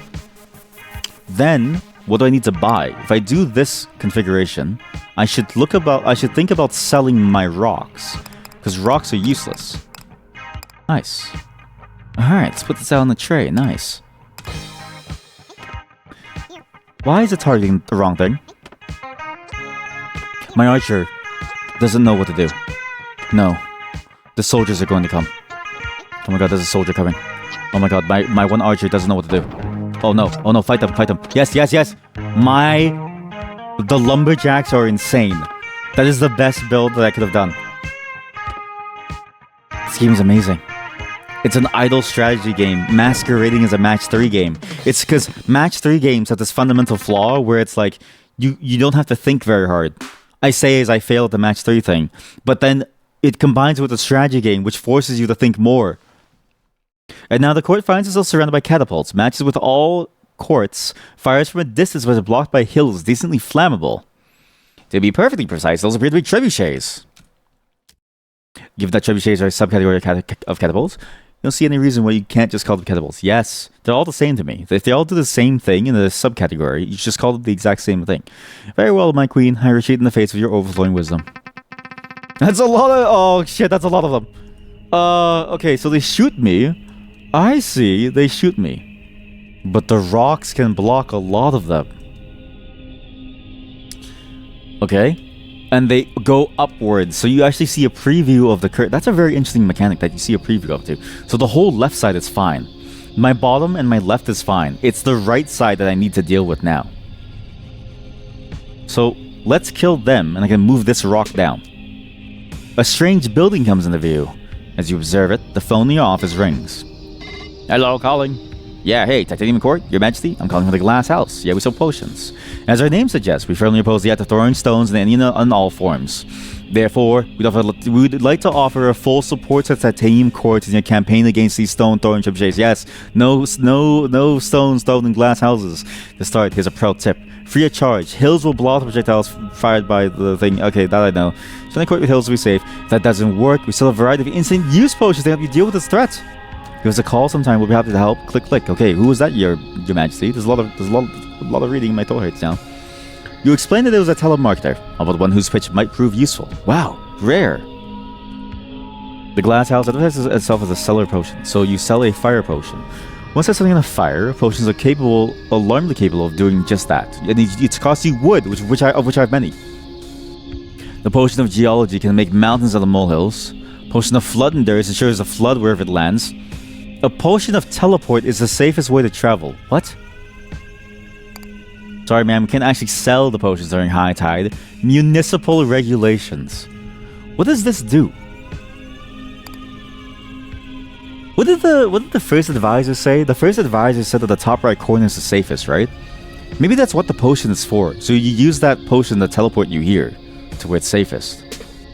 Come down here. Good. Welcome. Good. Good. I think I did something bad, actually. There are way too many trebuchet. They just keep spawning. What do I do? They just keep coming. What do I do? Right side is no longer clear. No, right side's clear. Right side's good. Bottom side's good. I'm surrounded. I actually have the perfect... I didn't even realize. I have the perfect setup. I can only match from up here now, because this is the perfect setup to protect me. Surely this will go well. Okay, just don't mess this up. Nothing can touch me. I'm invincible. My palace of stone. Get that? That's good. What do I have to fear? What do I have to fear? Nothing. And you know what? A person without fear can do everything. Buy this. Where you're headed. That's already where you're headed. You don't need potions for that. Sorry. I'll stop that, actually. I'll just... Yo, what can I do here? What can I mine? Oh, hello, chat. How are you? That's a good emote. Bop bop. How are you all getting these easy emotes? Also, it's not a good position. I need to move to the bottom right corner. If I want as much food as I can, because I want food and wood for my fights, I should teleport to the bottom right corner. Buy it. Here. Yep. There we go. Can anything hit me? Nope. I'm still safe. I am the safest I'll ever be. What's that emo? Velicuz L2, Velicuz L1. Why do you have those emotes, chat? Why do you have those emotes? But also, welcome.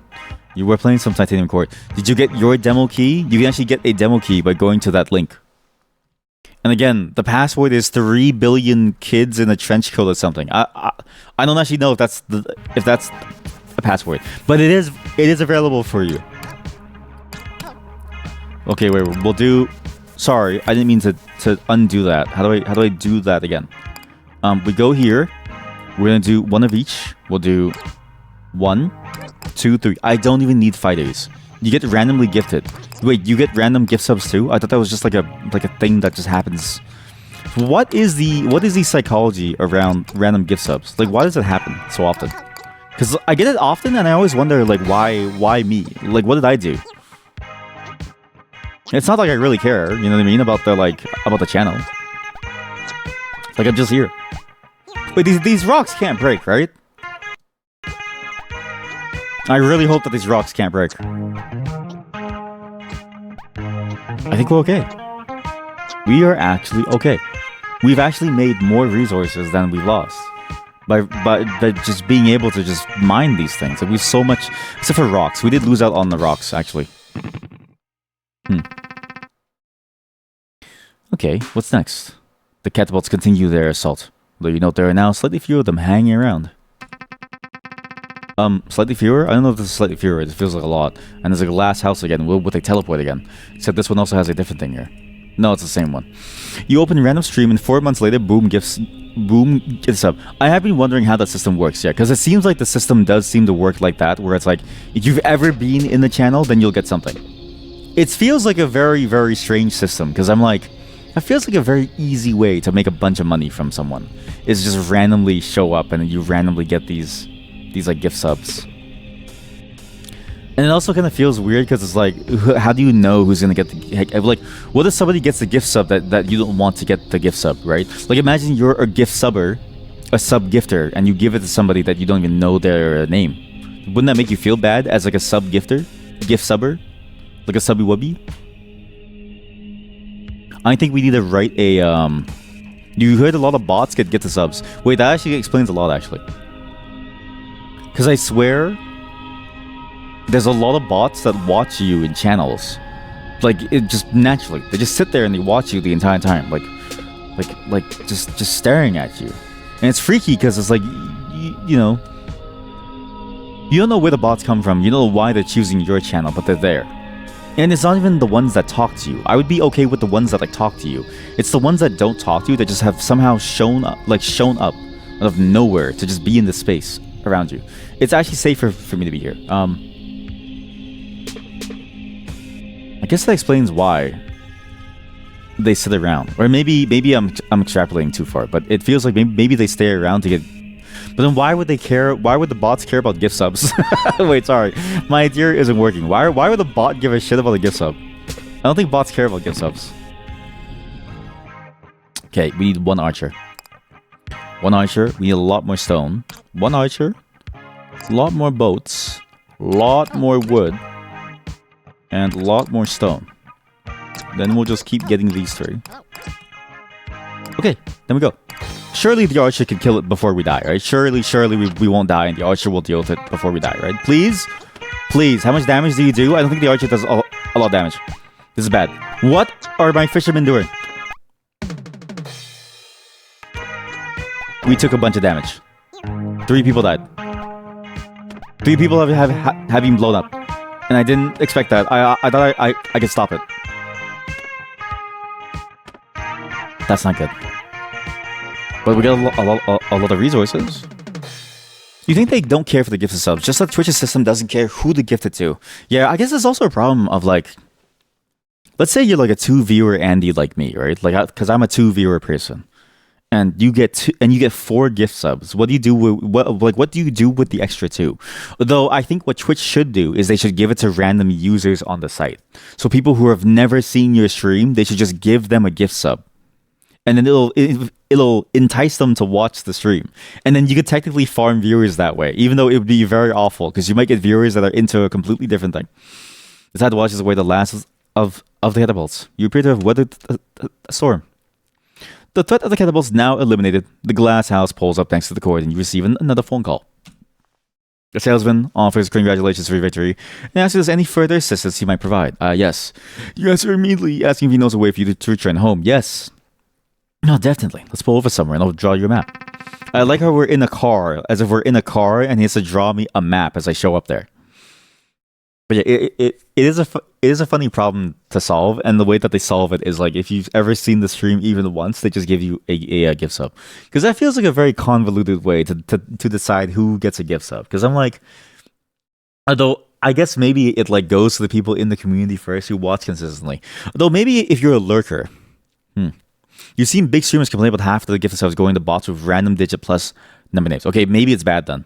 Because the biggest streamers have like, although to be fair, I've seen streamers where it's like they have 2,000 viewers, but the gifted subs are in like the 4,000 number, right? So it's like, I was thinking like maybe only their viewers should get it first, but maybe it's just they just get that many gifted subs. Chat, don't listen to bigger streamers. They have different problems. Like they're over here inundated with gift subs that the system doesn't even know who to give it to. It's like making too much money at work. It's like, what are you gonna do with it? I don't know. Like I've already paid off everyone's debts. I've already like paid to like various charities. I have 5 yachts. Like, what are you gonna do? I wish I had that problem. The salesman shows you the map and explains the direction. Sorry, wall shelf filled with a selection of potions and spirits.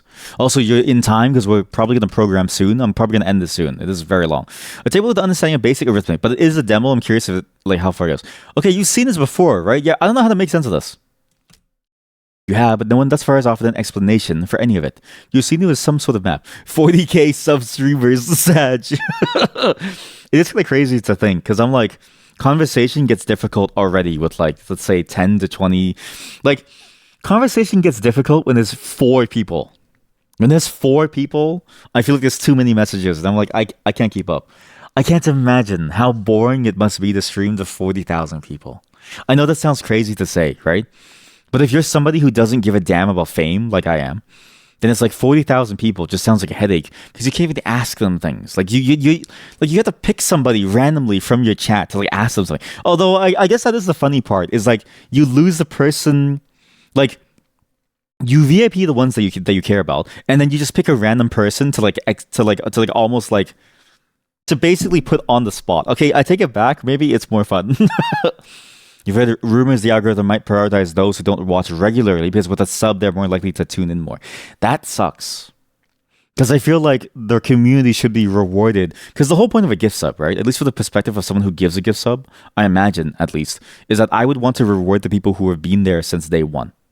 As in my fellow viewers. It's like handshake, I'm rich and you're not rich, therefore I gift you sub. Uh-oh, it went to random bot. Uh-oh, sorry. Like that sucks.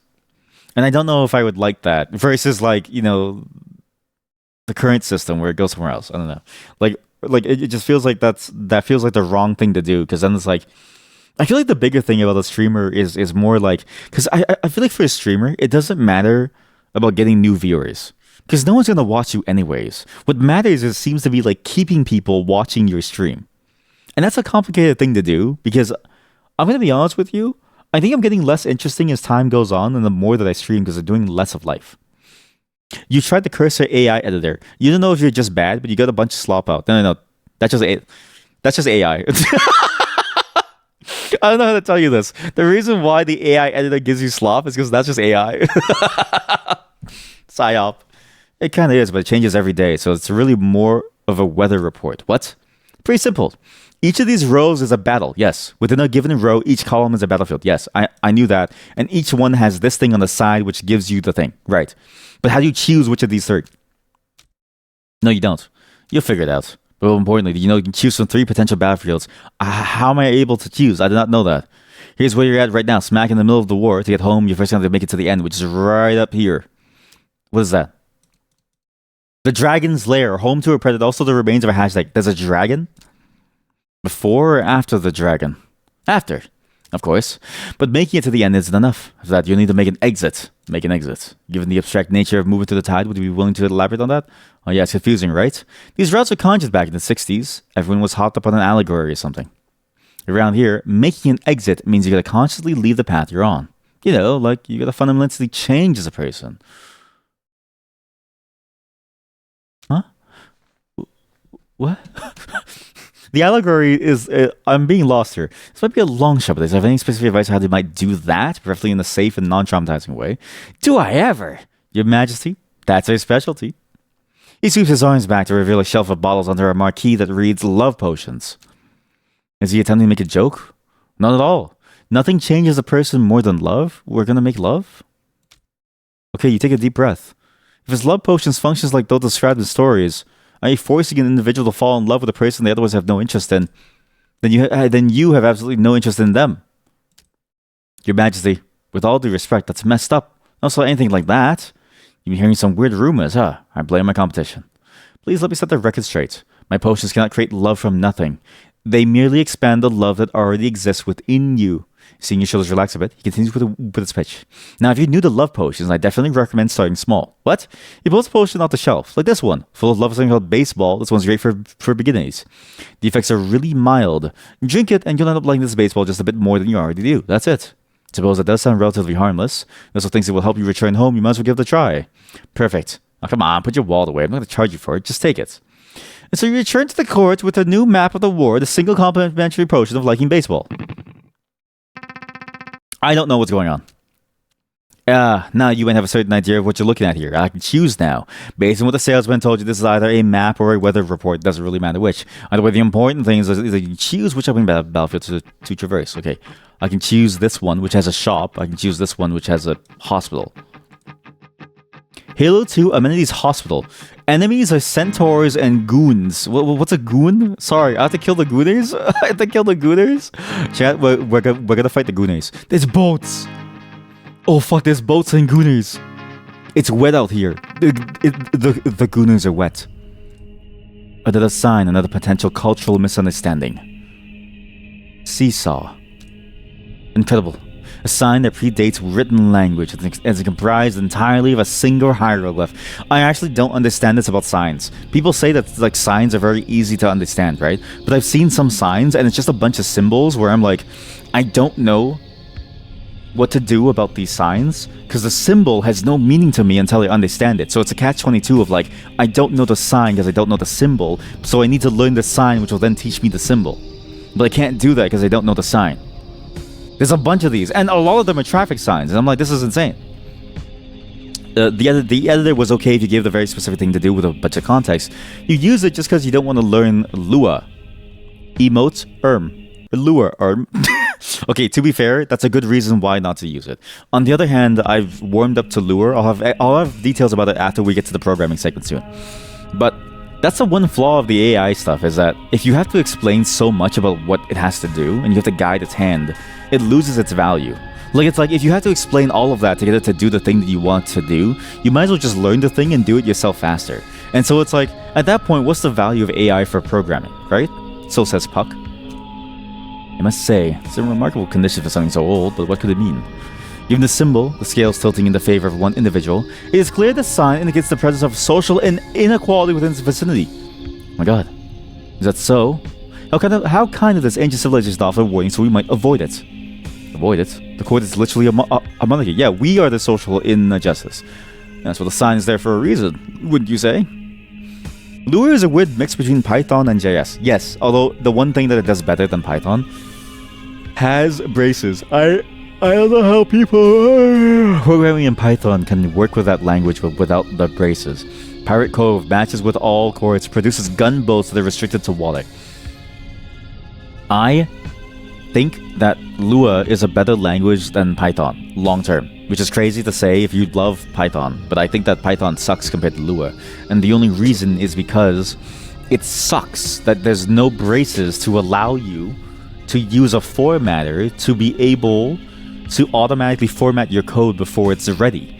But while your code is cooking, you can't use a formatter to format it because the formatter doesn't know what to do because catch-22, your code isn't formatted correctly with the indentation, and so there's no other marker to know what to do. At least Lua, you can run an automatic formatter and it just works even if your code is incomplete and wrong. It's great. On top of that, I do like the flexibility that Lua has with the more stricter typing that it kind of has available to you compared to Python, which is none of it.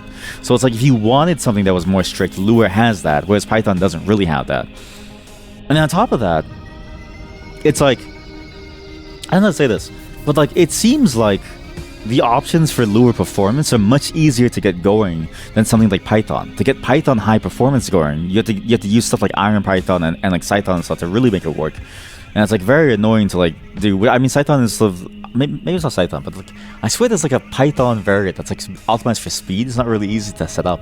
Whereas Lua is just like, okay, you just use you use LuaJIT. You don't get like one of the two newer features, and it just works out the box. I feel like Python is the worst of language, and I feel like Lua gets a bad rap. I feel like Lua deserves a space in the spotlight. We're going to die. I killed them all. Perfect. Also, these things match with the thing. PyTorch? No, PyTorch is for What is PyTorch for? All I really know PyTorch for is in reference to the idea of machine learning, but it's more like a library of things that you use. I'm talking about like you write normal Python code and the Python code itself runs faster. So it's like the same idea of like Lua JIT, where it's more about like optimizing performance for the language itself, versus PyTorch where it's like a set of like really hyper optimized things for machine learning. Like a library that's like really optimized for machine learning. Yeah, PyTorch is for AI, yeah. Cython is the compiled implementation of a Python view thing. Yeah, it's like the default one, right? It's like reference, right? But I swear there was like one more. I don't know if Iron Python is the right name for it, but like there was one more that was specifically about like, it was meant to be like a super fast Python. What is this, sorry? The heal you. Bed rest, healthy spell. Restores health, no, I'm okay. Increase max health, that's crazy. No, CPython is the reference. Wait, sorry. Sorry. CPython is the reference. Cython is different? Cython is a superset of the Python language, which allows developers to write Python code with optional C syntax, which yields performance comparable to that of C. CPython is the reference. Okay, so it is Cython then. It is Cython. That's very confusing. I mean, just like all things Python, it's very confusing. Now you see why I hate Python. Archers, kill them. Archers, kill them. Archers, kill them. Some boats over here, some dudes over here, some dudes over here. Everyone go. Commence the battle. But that is interesting to know that the names are very close to each other, like very close. That was a very confusing statement to like read. But it makes sense now in hindsight. Also, I'm very glad that I didn't stack the water. We can get a lot of money this way. But yeah, we're gonna do programming afterwards. So also, you think Python programs just use wrappers over wrappers, so the code is short enough to read? I'm gonna be honest with you. That's every programmer out there. Every programmer is just using wrappers upon wrappers to make their job easier. We're all the same. We're all guilty of it. What's this? This has shop rare chest. All right, let's go. Sorry, what's the challenge on this? Oh, shit. The storage unit remains locked. Oh, that's what the rare chest is? You have to keep that there until it opens. Oh, I see. So you can't lose that, is what it's trying to tell you. Like, don't lose this chest. You're going to lose out on money. I think I lost something important. Yeah, I got you confused too. Yeah, it is a little confusing to understand like what the flow of the thing is. I can't match the trees. I can match these ones though. Perfect. Kill them all. Perfect. I think we're doomed. Yeah, I think we're doomed. Yeah, I think we're doomed. Yeah, I think we're doomed. I do like being doomed. Being doomed is so nice. So nice to be doomed. So nice to have my life disappear. I think I'm doomed. I'm gonna go this way. That's good. I'm safe from the boats at least. I'm safe from the boats. Can I open this? I can't open this. What's the point of this? There's a shop. Thanks. Wall. Present vertical difficulty. Struct. Gunboat. Offensive rock. Attacks the enemy via water. Green hills. Global broadcast. Hills reveal their true nature as forest. All rocks become that. Lumberjack. Trade wood at market prices. Sure.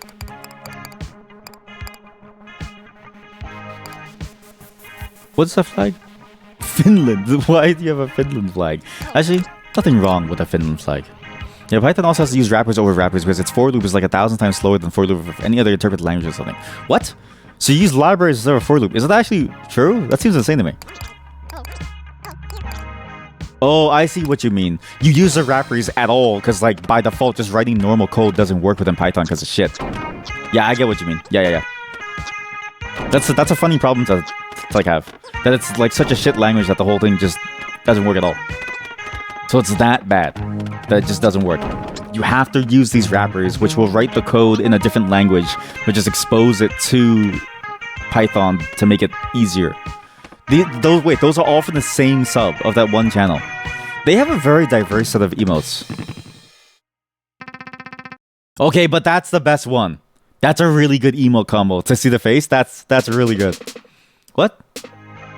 As the court moves motionlessly across the void, suddenly encounters a neighbor, the dragon's lair. Your courtier is crowded in alarm. You spy a great dragon soaring above his lair in the distance. The legendary apex predator opens his mouth and addresses the court. Here is what he says.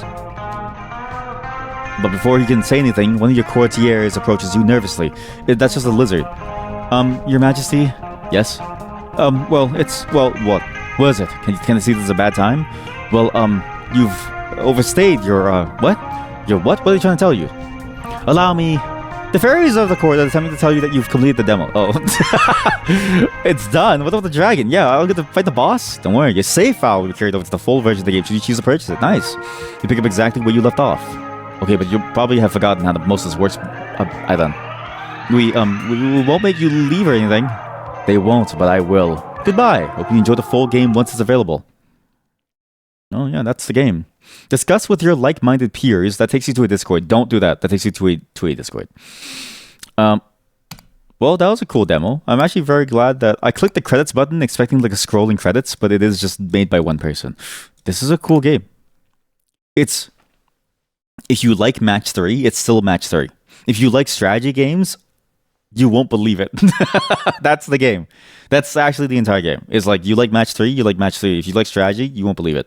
The story is very long-winded, and I see the attempt of like playing with the idea of like using the play, probably Midsummer's Night Dream as like a backdrop for everything to almost explain and hand-wave away the strangeness of it. And I think it works well. I think it works well because it has this very sort of like weird quality about it that, in a way, makes the gameplay feel like it fits more. Like, it doesn't feel discordant. It feels like everything works in this weird, wacky world. And I like how there's a lot of options for how you will play. And you can actually get like a good sense of the complexity that you will eventually get in the full game. Because you have to care a lot about the resources. You care a lot about your actions in the future. It's actually... what Chat said early, like very early on about that comparison to this game being like chess, I definitely see that. It actually hones in on the thing that makes match-3 such an interesting genre, where match-3 by itself as a mechanic is boring. It's specifically the requirement for you to be able to time travel that makes match-3 such an exciting game to play.